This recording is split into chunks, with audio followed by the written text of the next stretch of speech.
سيقول السفهاء من الناس ما ولاهم عن قبلتهم التي كانوا عليها قل لله المشرق والمغرب يهدي من يشاء إلى صراط مستقيم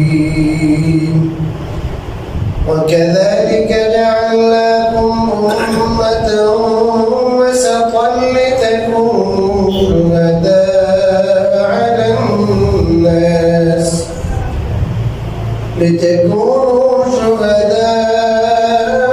الناس ويكون الرسول عليكم شهيدا وما جعلنا القبلة التي كنت عليها إلا لنعلم من يتبع الرسول ممن ينقلب على عقبيه وإن كانت لكبيرة إلا على الذين هدى الله وما كان الله ليضيع إيمانكم إن الله بالناس لرؤوف رحيم الحمد لله মহান আল্লাহর শুকর যেদিকে আমাদেরকে প্রতি সপ্তাহে আয়োজন ধারাবাহিক তাফসীর কোরআনের মজলিসে আমাদেরকে বসার তৌফিক দান করেছেন। আমি আপনাদের সামনে আজ দ্বিতীয় পারা প্রথম আয়াত অর্থাৎ 142 এবং দ্বিতীয় আয়াত 143তম আয়াত পাঠ করেছি। সূরাতুল বাকারা এই দুই আয়াতে আল্লাহ রাব্বুল আলামিন অত্যন্ত গুরুত্বপূর্ণ একটি বিষয় আলোকপাত করেছেন। এই বিষয়ে তাফসীর বোঝার আগে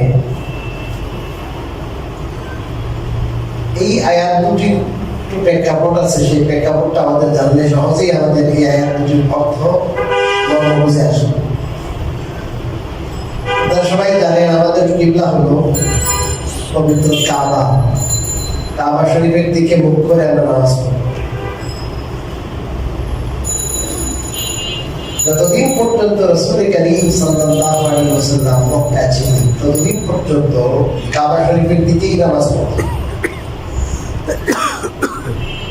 বাইতুল্লাহ আল্লাহর ঘর, এটাই আমাদের কিবলা ছিল।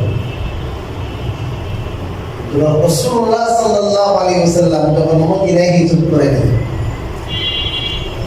মদিনায় হিজরত করার পর আল্লাহ তাআলার নির্দেশে 16 থেকে 17 মাস,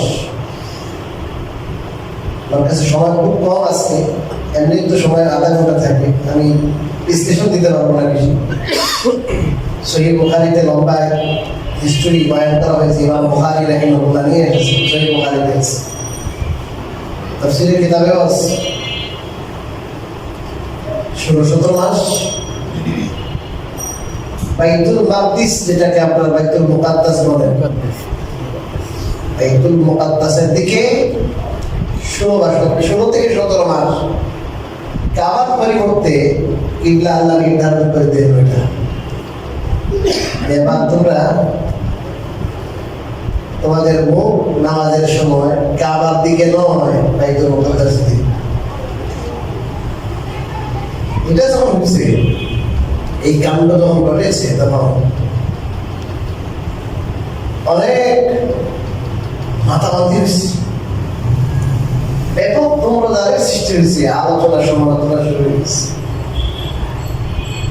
কিছু কিছু মানুষের পরিস্থিতি জানেন, এরা ব্যাপক যেই কিবলার উপরে আগে তারা প্রতিষ্ঠিত ছিল, ওই কিবলা থেকে এদেরকে কোন জিনিসে বাধ্য করলো, এখন আবার এটা পরিবর্তন করে বাইতুল মুকাদ্দাস মুখ করে। এটার অনেক উদ্দেশ্য ছিল। একটা উদ্দেশ্য এটাও ছিল, অনেক উদ্দেশ্য, এখানে একটা দুনিয়াতে একটা উদ্দেশ্য বয়ান করা হবে, যা আমরা বলবো, আলোচনা করবো। একটা উদ্দেশ্য এটাও ছিল যে মদিনাতে ছিল ইহুদিদের কিবলা ছিল বাইতুল মুকাদ্দাস। এদের মন জয় করা যে ওই বাইতুল মুকাদ্দাসে তো অনেক অনেক অসংখ্য নবী রাসূল ছিলেন, তাদের স্মৃতি বিজড়িত বাইতুল মুকাদ্দাস।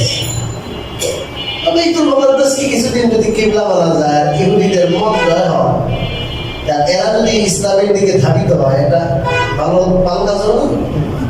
এদের মন জয় করার জন্য এটা একটা উদ্দেশ্য, একটা আসল উদ্দেশ্য না এটা, কিন্তু কোনো উদ্দেশ্য সফল হয় না। এর বেশি জানেন এখন মোহাম্মদ আস্তে আস্তে তারা ডাইভার্ট হতেছে আমাদের দিকে। এখন মোটামুটি কিছুটা মানে হয়েছে, আরো কিছুদিন পরে আস্তে আস্তে উনি ইহুদি হয়েছে। কথা বুঝলেন না? একটু আসছে তো আস্তে আস্তে কি ফুলফুলি আসে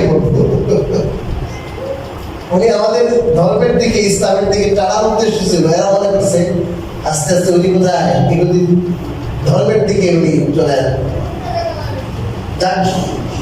ওটা কেমন ইহুদিদের মন জয় করতে পারে নাই, তো ব্যাপক আলোচনার সমালোচনা। আল্লাহ রাব্বুল আলামিন এখানে বলেন সায়াকুলুস সুফাহাউ মিনান নাস, অচিরেই লোকদের মধ্যে যারা বেকুব বোকা তারা বলবে মা ওয়াল্লাহুম আন কিবলাতিহিম, কোন জিনিস তাদেরকে ফিরিয়েছে তাদের ওই কিবলা থেকে, আল্লাতী কানু আলাইহা, যেই কিবলার উপর তারা প্রথমে ছিল, আগে ছিল, অর্থাৎ কাবা। ওই কাবা ঘরের দিকে তারা মুখ করে নামাজ পড়তো, এটা তাদের কিবলা ছিল। এমন কোন জিনিস যেই জিনিসে তাদেরকে ওই কিবলা থেকে ফিরাইল। কুল লিল্লাহিল মাশরিকু ওয়াল মাগরিব, হে নবীজি আপনি উত্তর দিন, বলুন আপনি যে মাশরিক এবং মাগরিব আল্লাহরই। মাশরিক পূর্ব আর মাগরিব পশ্চিম। পূর্ব পশ্চিম মানে সব দিক, কি বলেছে বলেন, সমস্ত দিক কার? আল্লাহ। ইয়াহদি মান ইয়াশাউ ইলা সিরাতিন মুস্তাকিম, তিনি যাকে চান তাকে সিরাতে মুস্তাকিম অর্থাৎ সরল পথ দেখান। ইয়াহদি মান ইয়াশা, তিনি যাকে চান তাকে পথ দেখান। কোন দিকে? ইলা সিরাতি মুস্তাকিম, সিরাতে মুস্তাকিমের দিকে, সরল পথ। সরল পথ আল্লাহ যাকে চান তাকেই দেখান। অর্থাৎ আল্লাহ রাব্বুল আলামিনের ইবাদতই মুখ্য। কথা বুঝলেন? আল্লাহর ইবাদত মুখ্য, কোন দিক আমাদের মাবুদ না। বাইতুল্লাহ সম্মানিত, বাইতুল মুকাদ্দাস সম্মানিত, কিন্তু বাইতুল মুকাদ্দাস আর বাইতুল্লাহ এটা যে সম্মান, এই সম্মান এটা আল্লাহর কারণে হয়েছে। আল্লাহ এই সম্মান দিয়েছে, এটার সম্মান তার সত্তাগত না। এটা তো একটা বিল্ডিং, বাইতুল্লাহ একটা বিল্ডিং। ওই জায়গায় আল্লাহ বলেছেন আমার ঘর বানাও, এই জন্য ওইটাকে সম্মানিত হয়েছিল। আল্লাহর নির্দেশ যদি হয় যে এখন তোমরা বাইতুল্লাহর দিকে নয় বাইতুল মুকাদ্দাসের দিকে মুখ ফিরে নামাজ পড়ো, আল্লাহর নির্দেশকে মানতে হবে। পূর্ব পশ্চিম উত্তর দক্ষিণটা বড় কথা না, সব দিকই আল্লাহর দিক, সব দিক কার দিক? আল্লাহর দিক। আল্লাহ রাব্বুল আলামিন যে কোনো একটা দিককে বিভিন্ন হিকমতের কারণে ইবাদতের জন্য, নামাজের জন্য নির্ধারণ করেছেন বিভিন্ন হিকমতে। এখন এই হিকমতগুলো বয়ান করে অনেক সময় লাগবে, আর হিকমত মানুষ জানে কত। দিক সব কার? আল্লাহ। যেদিকে আপনি মুখ করেন সব দিকে আল্লাহ আছে। আল্লাহ বিশেষ হিকমতের সামনে এটা আসবে, তখন আমি বলব বিশেষ কোন হিকমতের কারণে আল্লাহ একটা দিককে নির্বাচন করেছেন। এর অর্থ এটা না যদি কখনো আল্লাহ সেই দিক থেকে অন্য দিককে আল্লাহ কিবলা পরিবর্তন করে, অন্য দিককে কিবলা নির্ধারণ করেন, তখন ইশকাল থাকবে, আপত্তি থাকবে যে আল্লাহ এতদিন বললেন এই ঘরের দিকে, এখন আরেক ঘরের দিকে কেন? এটাও আল্লাহর ঘর, ওইটাও আল্লাহর ঘর, এটাও আল্লাহর দিক, ওইটাও আল্লাহর দিক। আসল ব্যাপার হলো আল্লাহর হুকুমের গোলামি করা। আল্লাহ রাব্বুল আলামিন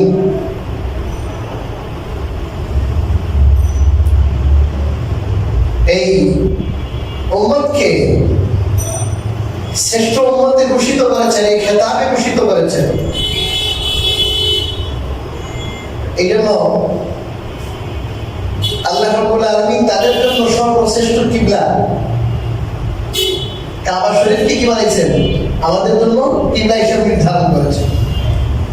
এটা ভিন্ন কথা, সবগুলোই দিক আল্লাহ, কিন্তু কোনোটাকে আল্লাহ কোনোটার উপরে প্রাধান্য দিয়েছেন। যেমন হযরত ইব্রাহিম আলাইহিস সালামের সম্পর্ক ছিল এই ঘরের সাথে, ইব্রাহিম খলিলুল্লাহ যেহেতু শ্রেষ্ঠ ছিলেন, এই জন্য আল্লাহ রাব্বুল আলামিন এই ঘরের একটা বিশেষ শ্রেষ্ঠত্ব রেখেছেন। এটা মিডিলে, এবং এর সোজা উপরে আছে আরেকটা ঘর বাইতুল মামুর। বিভিন্ন কারণে এটা শ্রেষ্ঠত্ব আছে, এটা ঠিক, কিন্তু আল্লাহ যখন চান তখন কি করতে পারে, এটা পরিবর্তন করতে পারে।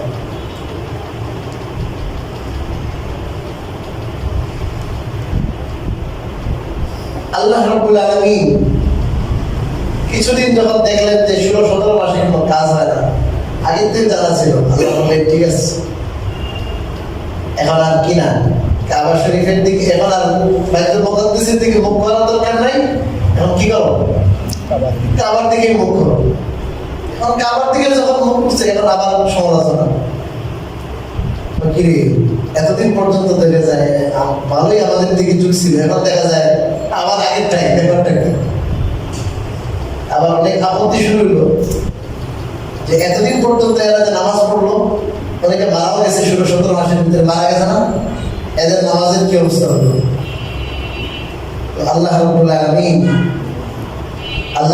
আলামিন এই প্রশ্নের উত্তর সামনে দিয়েছেন।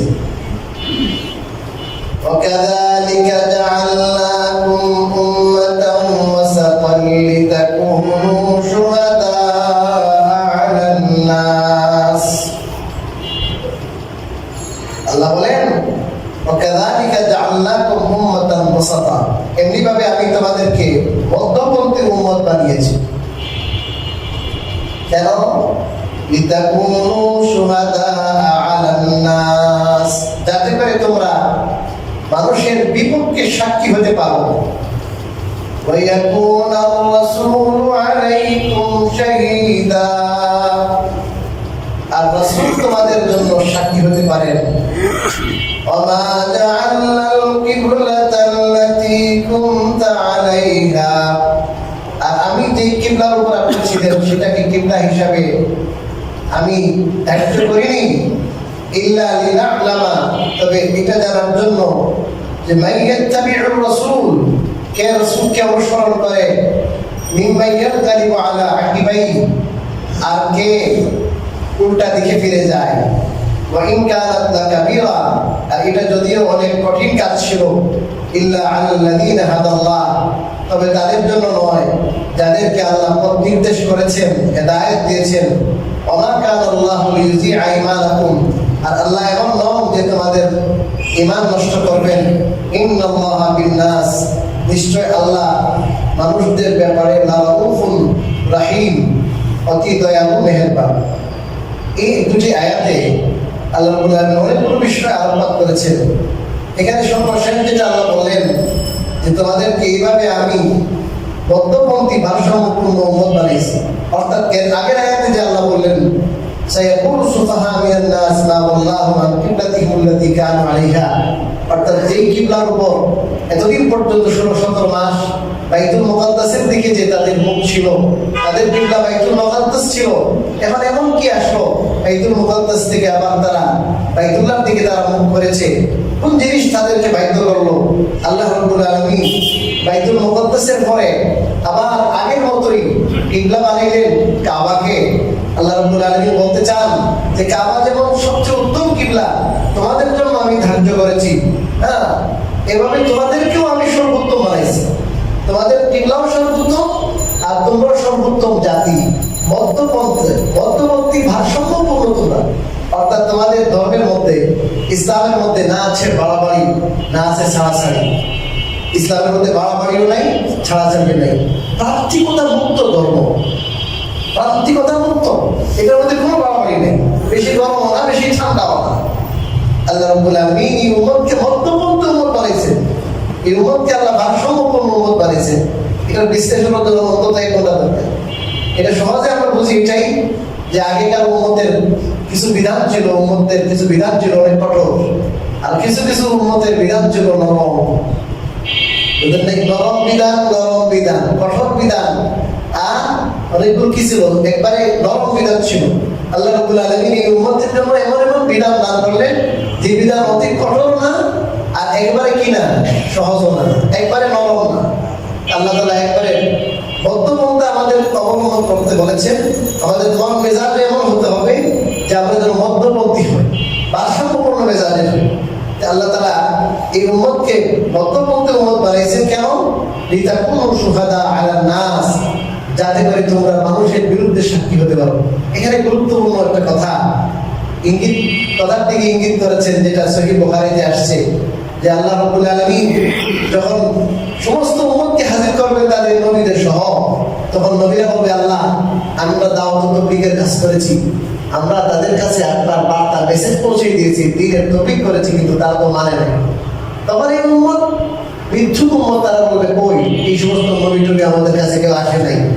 তখন এই উম্মত আমরা যারা আছি, আমরা বলবো ওই নবীদের পক্ষে দাঁড়াবো, বলবে না আল্লাহ এই নবীরাই সঠিক, আর তাদের উম্মতরা যা বলছে সব মিথ্যা।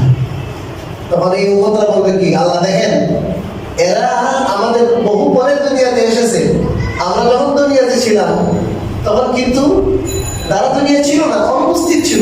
অনুপস্থিত যে প্রেজেন্ট না, তারা কিভাবে কি করতে পারে, সাক্ষী দিতে পারে।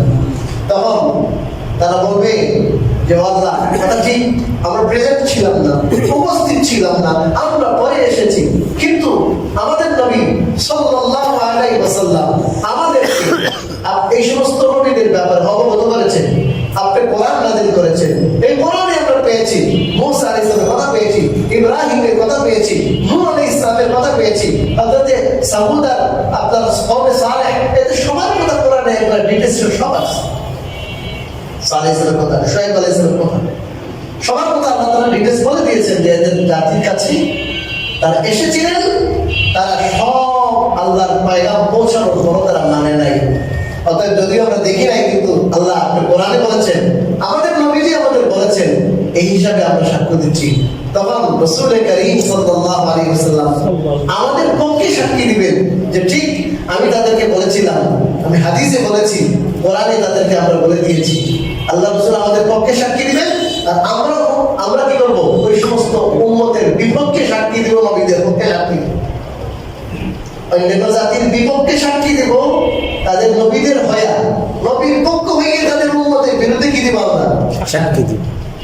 এটা আল্লাহ বলেন, وَكَذَلِكَ جَعَلْنَاكُمْ أُمَّةً وَسَطًا لِتَكُونُوا شُهَدَاءَ عَلَى النَّاسِ। কিংবা যেমন তোমাদের সর্বশ্রেষ্ঠ, তোমাদের সর্বশ্রেষ্ঠ বানাইলাম, তোমাদের মধ্যপন্থী উম্মত বানাইলাম, কেন? যাতে করে তোমরা হতে পারো আগেকার উম্মত যারা সমস্ত মানুষ অতিবাহিত হয়েছে ঈমান আনে নাই, তাদের বিরুদ্ধে যেন তোমরা কি হতে পারো, সাক্ষী হতে পারো।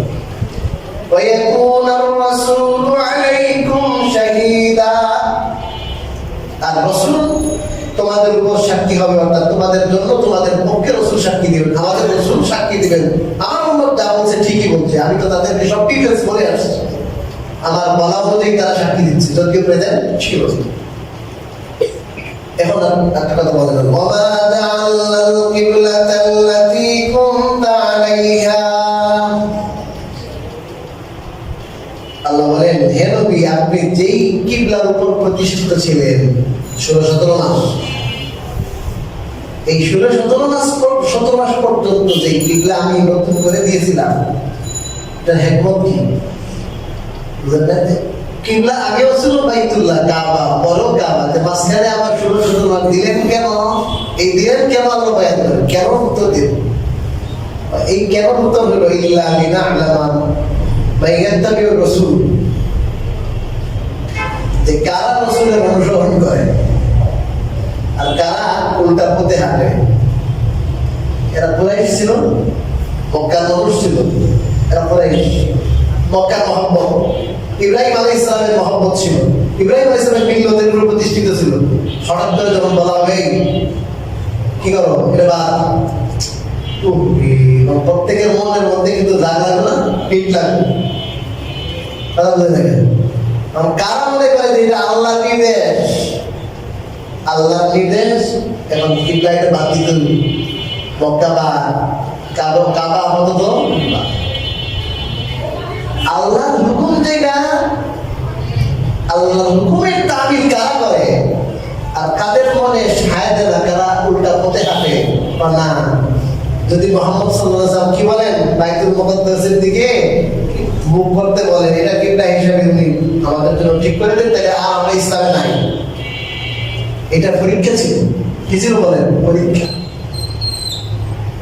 এটা বলেন ওয়া মা জাআলনাল কিবলাতাল্লাতী কুনতা আলাইহা, এই কিবলার উপরে আপনি ছিলেন, এই কিবলা আপনার জন্য আমি কিবলা করে দিই নাই, ইল্লা লিনালাম, তবে এই জন্য যাতে করে আমি জানতে পারি, যাতে করে আমি জানতে পারি, কি জানতে পারি? মাইয়াত্তাবিউর রাসূল, কে রাসূলকে ফলো করে, আর কে মিম্মাই ইয়ানকালিবু আলা আকিবাই, কে উল্টা দিকে ফিরে যায়, অর্থাৎ রাসূলের ফলো করে না। রাসূল আপনি বাইতুল্লাহর দিকে যতদিন ছিলেন আপনার সাথে ছিলাম, এবার আপনি বলছেন অন্যদিকে আর নাই, আর নাই যদি বলেন অন্যদিকে ফিরে যায়, তার দিলে এটা কবুল করে না, তাহলে পূজা করলো সেই বাইতুল্লাহ পূজা করে, কার পূজা করে না? বাইতুল্লাহ পূজনীয় নয়, বাইতুল্লাহ এটা মাখলুক, বাইতুল্লাহ মাখলুকটা খানে, বাইতুল্লাহ পূজনীয় নয়, বাইতুল্লাহ সৃষ্টি, সৃষ্টি কি হতে পারে না, পূজা হতে পারে না। পূজা আমরা কিবলার দিকে, বাইতুল্লাহর দিকে মুখ করলে আল্লাহ পূজা করি, বাইতুল মুকাদ্দাসের দিকে মুখ করলে আল্লাহর পূজা করি। তাহলে আমরা করি ইবাদত আল্লাহর হুকুম, আমরা আল্লাহর হুকুম পালন করি, আমরা ইবাদত করি মহান আল্লাহ, গোলামি করি কার? আল্লাহর হুকুমের গোলামি। অর্থাৎ আল্লাহর হুকুম যদি হয় পূর্ব দিকে পূর্ব দিকে, আল্লাহর হুকুম পশ্চিম দিকে পশ্চিম দিকে, যখন যা বলবে তাই, আমাদের কোনো এখতিয়ার বলতে কিছু। এখানে দুটো প্রশ্ন আছে, প্রশ্ন উত্তর দিয়ে আছে শেষ। একটা প্রশ্ন হলো, আল্লাহ এখানে বলেন আমি যেই কিবলার উপরে আপনি ছিলেন, সেই কিবলাকে আমি কিবলা বানাই নাই, কুনতা আলাইহা, অথচ কোরআনের কোন জায়গায় বাইতুল মুকাদ্দাসের দিকে মুখ ফিরে কথা না, কথা বলতে গেল এই কিবলার কথা আল্লাহ বললেন না, যে কিবলার উপরে আপনি ছিলেন,